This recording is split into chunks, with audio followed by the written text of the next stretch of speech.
Estamos no ar com mais um episódio do Concha Acústica, aquele momento de expandir os seus horizontes auditivos. Concha Acústica, que é o podcast oficial do Noroeste Summit. E hoje, gravando aqui na Cotricampo, em Campo Novo, e eu tenho ao meu lado duas pessoas muito especiais. O episódio de hoje, gente, para tudo que tu tá fazendo e concentra, porque tu não vai querer perder nada.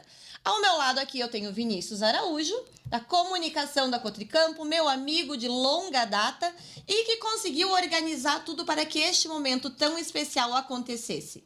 E conosco, Luciano Potter. O Potter que, olha, 3 anos que nós estamos na luta para trazer para o Noroeste Summit e esse ano estará conosco em outubro. Potter, seja bem-vindo ao Concha Acústica. Muito obrigado, criou até uma responsabilidade, né? Meu Deus! Que preparação bonita. Obrigado pelo carinho, obrigado mesmo, de verdade. Fico muito feliz de participar de podcasts, né? Vivo disso, né? De alguma maneira, né? É isso aí. E eu aproveito já cortar aqui um pouquinho a Iana, mas agradecer também pelo convite, a oportunidade e o privilégio de poder também participar desse bate-papo aí com o Potter, contigo, Iana. Tá bem? Que bacana, eu tenho certeza que vai ser um momento único. Não posso deixar de agradecer a Cressol Conecta, nossa patrocinadora, né? A agência digital da Cressol aí que está conosco já no 3º ano do Concha Acústica. Potter, vamos começar nos apresentando. Comunicador, apresentador. Eu disse hoje eu tô nervosa, eu vou entrevistar quem realmente faz as entrevistas. Que isso. Então, nos conta um pouquinho por quê. Eu te acompanho há um bom tempo, assisti a tua palestra na Gramado Summit, assisti no RD Summit também. E um dos pontos que me chama muito a atenção é o comunicador Potter dizendo que o mundo é sobre saber ouvir. Vamos falar um pouquinho sobre isso? Isso foi um baque, né? Na minha vida, né? Porque eu achava que era o contrário mesmo, né? E é uma coisa tão óbvia, né? Tão óbvio o que é comunicar. E aí não precisa ser um comunicador e trabalhar com comunicação. A gente faz isso o dia inteiro.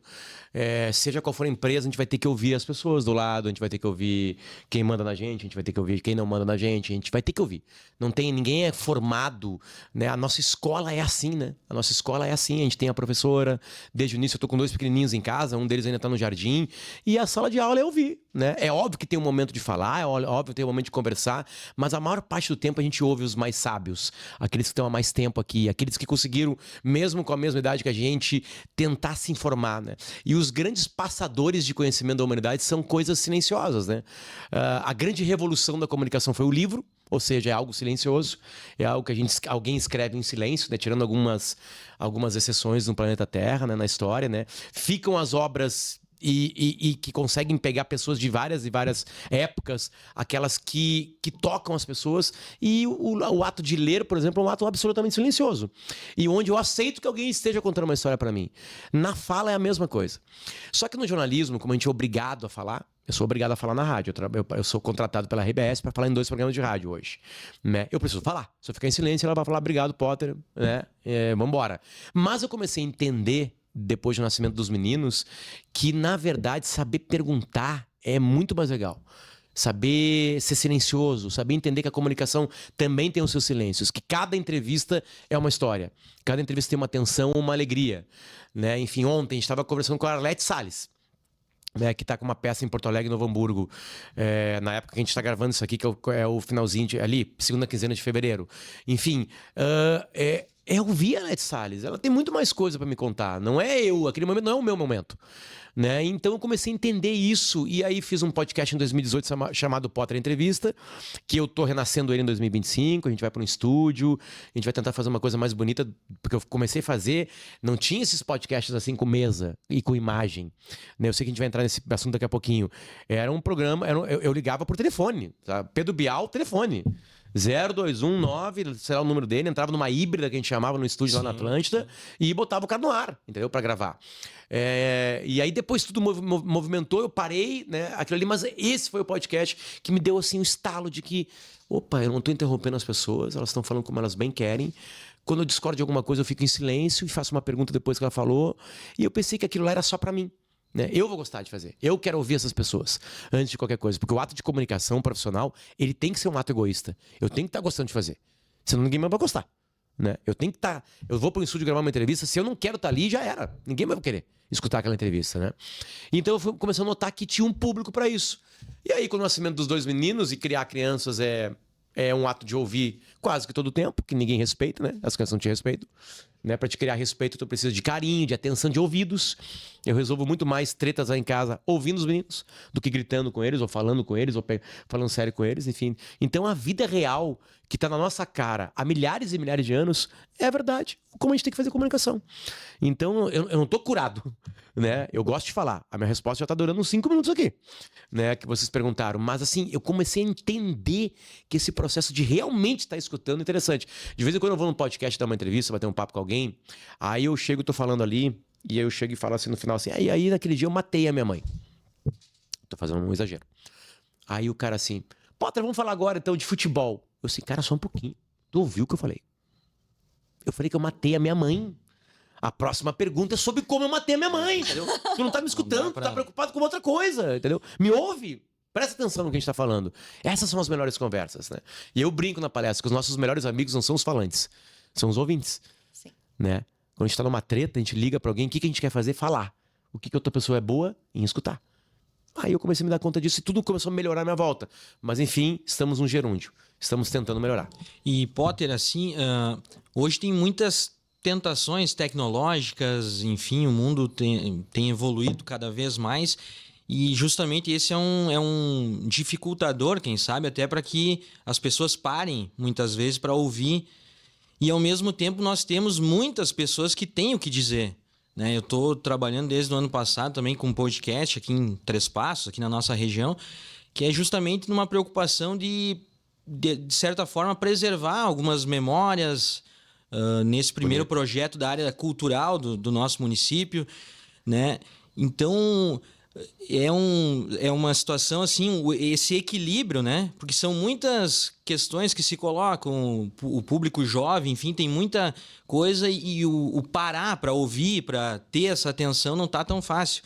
Mas, ao mesmo tempo, né? Até eu queria que tu comentasse um pouquinho é sobre isso. Tem muita gente com muita coisa importante para ser dita e hoje as tecnologias nos propiciam que isso possa ficar guardado, armazenado, né? Uma forma de preservar essa memória. Eu gosto de pensar como que uma entrevista pode ser um documentário, né? Esses dias eu estava vendo um documentário sobre o nazismo e como ele nasce na Alemanha e tem um monte de fala do Hitler, né? E o mais abominável ser humano da história da humanidade, ouvir o que ele falou é muito importante pra gente entender, pra não repetir. Sim. Pra gente seguir a vida, né? Claro que quando a gente chega em Hitler e nazismo, a gente sempre vai no extremo, né? Mas eu acho interessante isso. Mas aí, o mais importante é que quem tá organizando esse processo de documentação, no caso aí, de ouvir as pessoas e ter essas histórias, e colher essas histórias, esteja ali naquele momento. O ato de fazer um podcast é um ato egoísta. Sim. Não interessa se mais pessoas vão ouvir. Eu sempre fiz podcast porque eu queria ouvir pessoas. Porque eu nunca fiz algo sozinho. São poucos os produtos que eu peguei, abri o microfone e falei sozinho. Né? Eu sempre quis dividir aquilo com alguém. Eu tô falando do produto podcast, né? Uhum. Porque eu tenho alguns vídeos que eu coloco na internet que eu falo em primeira pessoa. Enfim, aquilo ali é um outro jeito de fazer. Ah. É um outro tipo de comunicação. Agora, o bate-papo, o podcast ou o talk show, tu tem que estar ali. Tu faz pra ti. Eu tenho um podcast que eu participo chamado Nós a História, que é eu, o Peninha e o Arthur, né? O Arthur Gubert, o Peninha e o Eduardo Bueno, né? Que é jornalista também, que se especializou em história, né? É claro que o podcast existe para tirar o conhecimento que o Peninha tem, mas nós fazemos para nós três ali. Nós três temos que adorar fazer. Esse prazer. A gente entra de manhã, 7 da manhã, abre o Zoom, a gente grava pelo Zoom, cada um na sua casa, por exemplo, o nosso último episódio, que a gente foi pro ar agora, o Peninha tava na Holanda, nos Países Baixos, melhor dizendo, e ele tinha passado por Auschwitz-Birkenau. Ele estava contando pra gente, né? Como é que eram os campos de concentração que são abertos à visitação, a dor daquilo lá e blá blá blá. Teve um esforço, ele gravando quase meia-noite lá, a gente gravando no horário que dava pra gente, enfim, porque a gente queria estar vivendo aquele momento. Ah. O resto é consequência. Né? Eu acho que essa é a principal dica que eu dou pra quem tá fazendo comunicação. Né? Tu falou das empresas, né? Sim. Se a empresa não achar alguém que goste de fazer isso aí, não faz. Porque vai nascer, vai gastar uma grana em microfone, em câmera, né? Vai ter 3 meses e vai acabar. Ah, mas tem 10 pessoas ouvindo só. Eu assim, bom, mas tu tá fazendo pra quê? Sim. Né? São milhares... Quantos podcasts do Brasil a gente conhece, assim, quando eu falo pra vocês de entrevistas que são famosos? Vou citar 3 agora, tá? O Inteligência Limitada, o Podpah e o Flow, certo? Eu sei que tem mais, tá? Óbvio que tem mais produtos de entrevista. Mas esses são os 3 maiores. Eles começaram há anos, galera. O primeiro que me veio na cabeça é o de Carona na Carreira, com a Thaís Roque, que eu sou completamente... Começou há anos. A Thaís tá ali. Ela quer estar ali. O resto foi uma consequência. É um processo, né? Como tudo na vida. Claro. Né? Todo mundo joga futebol. São 3 Vini Júnior. Né? Todo mundo... Eu lembro que passou um curso de modelo uma vez lá em Alegrete, lá, e as gurias todas foram fazer, assim, sabe? Foi escolhida uma menina, e ela não foi depois modelo. Sabe? Tipo assim, a vida é um funil sempre, né? Por isso que eu digo, se tu relaxar e tratar aquele produto chamado podcast pra ti, é um ato egoísta de verdade. Se tu amar tá ali, não interessa o resto. Não interessa o resto. Claro, tem patrocinadores, eles vão querer audiência, eles estão botando dinheiro em ti pra cá, né? Porque eles querem... Vai ter um negócio. E aí tu vai ter que suportar esse negócio, né? E por isso que eu digo, faz de casa. O Nossa História não teve nunca nenhum gasto. E empresas chegaram ali com a gente. Quer dizer, a gente comprou um computador, mas não comprei um computador para gravar o podcast. Né? Eu faço um monte de coisa de casa, não comprei um microfone para gravar aquele podcast. Né? Teve um gasto para minha vida, porque eu sou um comunicador. Então, se a gente trata como um ato egoísta no bom sentido, aí as coisas fluem. Aí ela pode ter 1 ano, 2 anos, 3 anos. Enfim, é assim que funciona. E é bacana de te ouvir, Potter, porque tu veio de um podcast que falou sobre viagem, sobre troca de informações, enfim, passa por... Nas tuas comunicações passa por futebol, passa por política, passa por o Moda Importa, que eu sou ouvinte, a Maria também é ouvinte. Então, assim, são muitos os meios. E quando a gente traz isso para as palestras, que foi onde eu comecei, eu iria te perguntar sobre o Potter, né? Que hoje fala sobre ouvir. Tu já esteve em diversos eventos de inovação, que quando se fala em inovação, as pessoas primeiro pensam em quê? Internet, tecnologia, computadores, e a inovação vai muito além disso. Muito mais. E hoje, tu vai palestrar daqui a pouco, né, final de fevereiro aqui, num evento que é do agronegócio, onde os jovens que estão visando sucessão familiar vão te ouvir. Daqui a pouco nós temos o Noroeste, teve o evento na escola do Cher, que o Rafa me mandou mensagem, eu não consegui, estava na praia, inclusive, e que eu tenho certeza que foi incrível. Mas, assim, isso está transitando não só num ambiente específico. Ana, isso é um presente na minha vida, cara. Isso é um presente na minha vida. O ato de fazer jornalismo é a gente entrar em mundos que não são os nossos mundos, né? O bom jornalista é o que ouve, né? Se a gente voltar para uma matéria jornalística, lá, aquilo que a gente aprende na faculdade, é ouvir vários lados, o máximo possível de pessoas, e depois montar a matéria contando para as pessoas o mais próximo do fato possível. E não tem nenhuma opinião ali, né?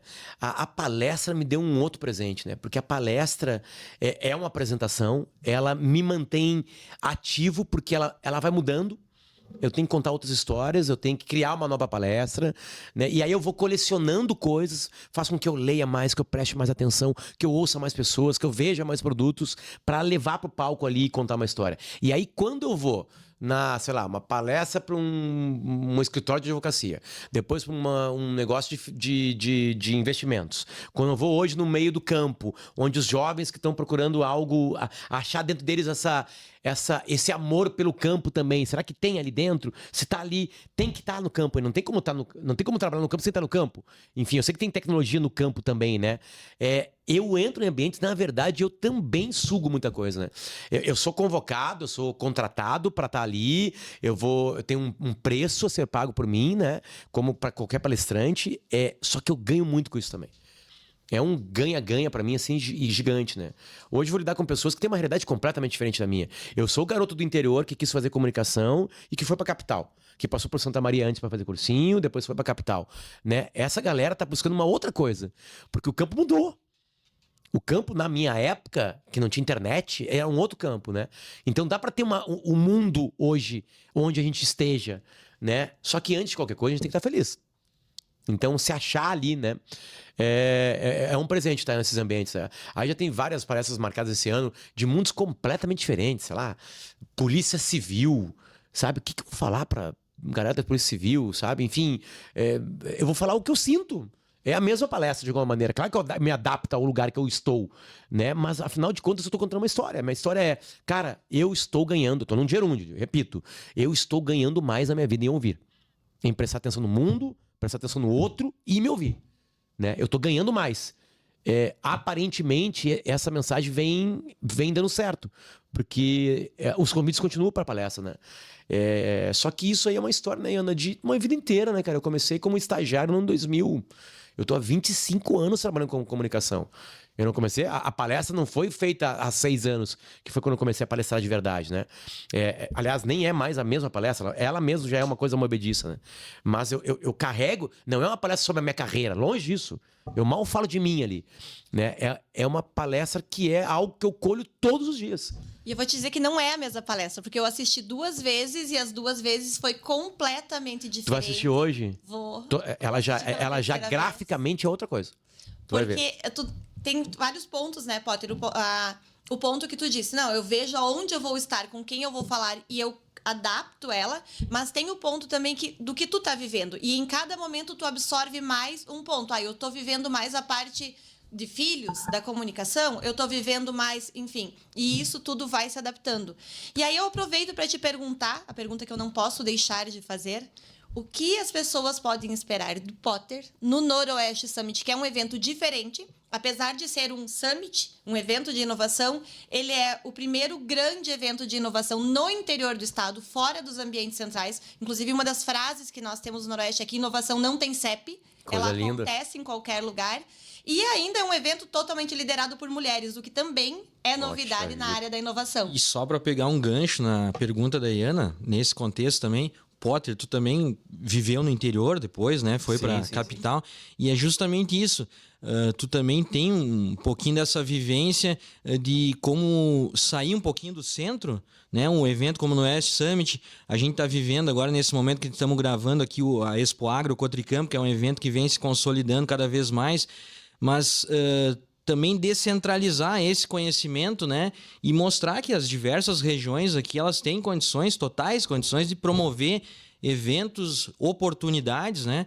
Então, nesse sentido aí, só para pegar esse gancho aqui da Bom, a gente está gravando em fevereiro, né? O evento é em outubro. Então, eu tenho o prazer de falar que essa palestra está 70% feita. Tem 30% que vai acontecer. Porque eu vou mudar nesses meses aí. Ela vai mudar, né? Mas acho que a mensagem e o motivo de eu ter sido contratado ainda é o porquê que eu estou ouvindo melhor o mundo, né? O que eu estou fazendo para ouvir melhor. Então, certamente primeiro porque tem um negócio, né? Eu fui contratado para falar isso. Então, óbvio que eu vou obedecer isso. Só que as histórias que eu vou contar podem mudar. O jeito que eu estou enxergando essa matéria, digamos assim, vai mudar. Então, acho que as pessoas podem esperar que um cara que tá, como é que se diz hoje, virou na moda aquela frase do Nassim Taleb, né? Que é skin in the game, né? Eu estou contando no palco algo que eu estou vivendo. E eu não estou contando algo que eu estou assistindo apenas. Eu estou vivendo. Então, isso eu tenho certeza que vai estar acontecendo em outubro, né?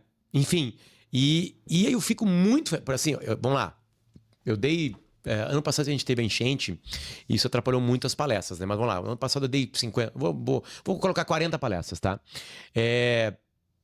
4 foram em Porto Alegre. Aí vou pegar outros grandes centros. 3 em São Paulo, 2 em Curitiba. O resto é no interior. O Brasil acontece no interior. Os eventos estão no interior. Eu vou pro interior, eu ando de carro e avião. Eu vou pro interior do Brasil. Ou seja, já é no interior. Sim. Já tá acontecendo, não é? Não. Não, todos os podcasts... Não, é no interior. A vida brasileira tá no interior. Então, e a tecnologia mudou a vida do interior. Isso. Né? Porque esse é o antes grande eu tinha gancho, que sair do interior para ver o mundo. Eu não preciso mais sair do interior para ver o mundo. Tenho acesso. Eu tenho mais acesso, eu tenho mais liberdade para isso, né? A vida pode acontecer. Então eu fico muito feliz quando tem summits no interior. E cada vez tem mais summits no interior do Brasil, né? E eu quero estar em todos, me convoque, me chame, enfim, né? Porque eu ganho muito com isso e acho que a região trazendo pessoas, as pessoas contando suas histórias, onde elas falharam, onde elas acertaram, é assim que a gente funciona. Né? Claro que tem uma pompa, né? Tem uma luz, tem um microfone, tem um palco, tem um telão, tudo isso é uma pompa, mas no final das contas, a nossa vida diária é essa. Sim. Eu vou no lugar, né? Eu vou fazer uma reunião numa empresa. A empresa diz tudo que ela tá vivendo, eu tô ouvindo ela, eu aprendi uma coisa com ela, eu falo que eu tô do meu ponto de vista, a gente sai de uma reunião, 1 hora depois, todo mundo aprendeu um monte de coisa. Todo mundo ficou pensando. Se eu discordei, no mínimo o meu cérebro teve que trabalhar para eu defender meu ponto de vista. Então, a troca é o que faz a gente avançar. É óbvio que tem o momento do silêncio, o momento de ouvir, o momento de ler, o momento de assistir alguma coisa. É óbvio que tem. O conhecimento também entra no mais puro silêncio dentro da gente. Mas é nas trocas que a gente cresce. Então, cara, aconteceu um fato, né? Com mulheres se movimentando, né? Porque, cara, não faz 100 anos que as mulheres estão no mercado de trabalho, né? É meio incrível pensar Muito assim, né? recente, né? O ser humano tá aqui desenvolvido como a gente tá, assim, há 16 mil anos. E não faz 100 anos que a mulher tá trabalhando. Não é nada de tempo, né? E cada vez tem mais coisas. E o mundo todo ganha, né? Enfim, quando todo mundo trabalha, todo mundo ganha. Então eu tô muito feliz pelo convite. Que bom que vocês insistiram por 3 anos, né? Vou pegar meu carro e vir feliz da vida, né? Pro Noroeste Summit pra me divertir também, enfim, colher frutos. Vai ser lindo. Eu cheguei a me dar um arrepio só de pensar. Tô só por outubro. Potter tem que sair correndo agora, que ele tem uma palestra, né, Isso Vini? aí, isso aí. Pra fazer, tem uma galera esperando por ele. E pra nós encerrarmos, Potter, uma dica. O que tu sugere pra alguém? Um livro, uma série, alguma coisa que tu acha que pode fazer a diferença no momento em que a pessoa colocar as mãos ou os olhos nisso? Parar de olhar o jogo do Inter, de repente, pra ficar mais tranquilo. Faz mal, né? Faz mal. Apesar de dar caráter, né? E todo Colorado tem que ter caráter, né? Mas, enfim... Bom, eu vou pegar coisas que eu estou assistindo, assim, né? Enfim, eu acabei de assistir o Conclave, o filme, né? Que tá concorrendo ao Oscar, na categoria principal. E é incrível como eles conseguem nos colocar dentro de uma situação que acontece algumas vezes na nossa vida, que é a troca de um papa, né? E eu nunca tinha visto... O filme mostra como é que é feito a escolha do papa lá dentro do Vaticano. Eu tô bem curioso pra poder assistir. Foi mágico ter entrado nesse mundo, assim, sabe? É um filme muito, muito silencioso, muito cuidadoso, assim. Adorei ver o filme. É um dos filmes do ano passado pra mim. Uma série, eu tinha um buraco na minha vida chamado Modern Family. Uma série que já acabou. É uma comédia. Cada episódio tem 20 minutos. Ah, mas quem é órfão de... É que eu acho que todo mundo que assistiu os Friends assistiu Modern Family. Eu tinha esse buraco. Se você não assistiu, são 20 minutinhos de diversão completa. É muito legal. É uma delícia de ver qualquer episódio na ordem. Depois tu entende o que é cada papel ali. É uma delícia. Então é pra relaxar. Ah, eu quero uma coisa pra relaxar. Modern Family. Um livro... Cara, eu vou pegar o último livro que eu li. Acabei de ler ele agora, numa viagem... que se chama O Crematório Frio. É de um jornalista que passou por Auschwitz. E como ele sabe escrever, esse livro é muito antigo, ele foi relançado agora em língua portuguesa, traduzido direto do polonês. Ele é uma patada. Ele é uma patada, assim, de alguns momentos tu fechar o livro e falar assim, cara, não acredito que a gente já fez isso com outros seres humanos. A gente como humanidade, né? Ele me abalou, assim, ele me tocou muito fundo. Um relato absurdamente bem escrito e que te coloca num trem da Polônia até Auschwitz, te coloca dentro de Auschwitz, te leva para um outro campo de concentração e todo o extremo que foi a vida daquelas pessoas por aqueles meses, né? Quem conseguiu sobreviver, porque a maior parte das pessoas ficavam horas, né? Ou dias ali. É um livro muito pesado. E eu vi ele numa lista do New York Times de livros do ano passado, de 24, e eu vi que tinha em português. E aí eu comprei e li ele em 3 dias, assim, foi abismante, assim. E o quanto a literatura consegue te colocar em histórias, né? Incrível, né? A literatura é muito potente, né? Enfim, acho que são 3 dicas aí de todos os gostos, né? Um pra gente entrar na igreja católica e ver como é que funciona, o outro pra gente se divertir e o outro pra gente sofrer. Nós temos um dos nossos patrocinadores, que é a Vitrola Livros, que é a 3ª maior distribuidora e agora também editora do Brasil. Vamos aguardar, Ramiro, um livro do Potter, então, né? Sobre saber ouvir, olha aí, Não tô preparado ainda para escrever. Potter, muito obrigada pelo teu tempo de disposição. Vini, Potter, obrigado por fazer Iana, toda essa movimentação. Pelo convite. Não, estamos sempre à disposição. Um abraço para os patrocinadores, então, rapidinho aqui, Virtual Telecom, Cero Odontologia Estética, Ana Hetwer Atelier, Soares & Co Contabilidade, Vitrola e Cressol Conecta. Beleza, pessoal? Se liga no Concha. Até mais.